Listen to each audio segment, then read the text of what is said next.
Language interpretation is Preeti Janet. To a top story tonight, where former Kakamega Senator Cleophas Malala has sensationally placed President William Ruto's United Democratic Alliance Party at the center of a multi-million shilling tax evasion scandal involving unremitted taxes. Speaking exclusively to KTN, Cleophas Malala, who is the immediate former Secretary General of the party, accused UDA of failure to remit statutory deductions from their salaries of their employees, smuggling of election gadgets used in the party's grassroots elections, and evading taxes, as well as being forced to pay ghost workers, some of whom are already directors and board chairpersons of powerful parastatals. As our senior political affairs reporter Chris Thyro details, Malala, who fell out with President William Ruto, has vowed to formally file a complaint with the political party's tribunal, given that the party receives close to 1.2 billion shillings annually from the exchequer.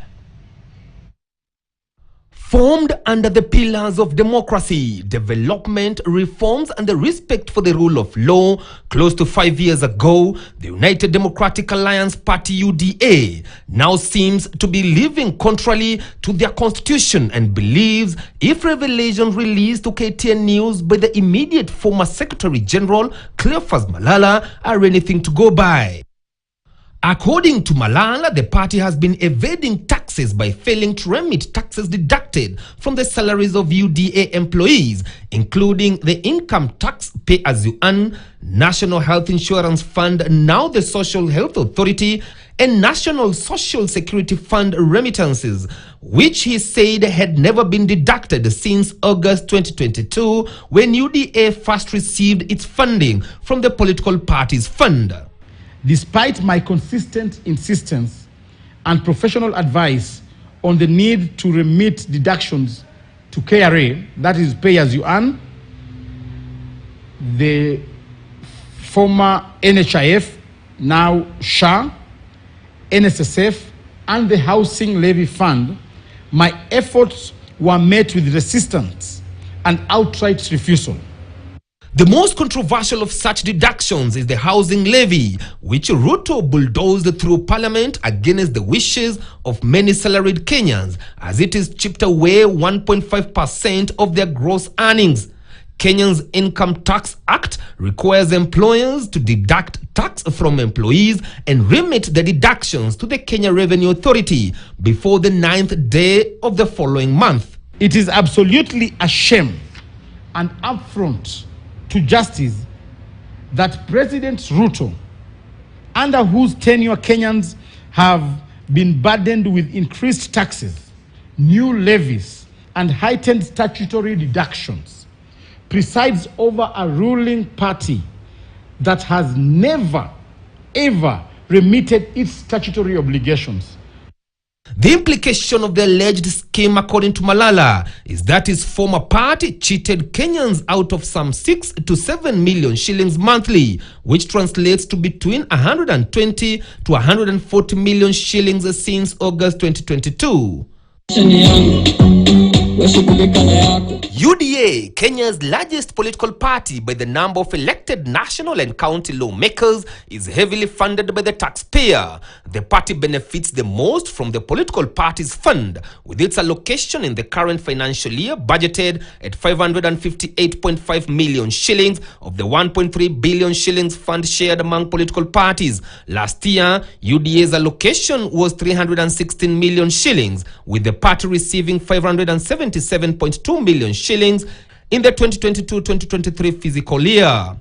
And we shall be calling upon all Kenyans to resist the ongoing statutory deductions until the ruling party fully remits outstanding arrears of statutory deductions and complies with the law.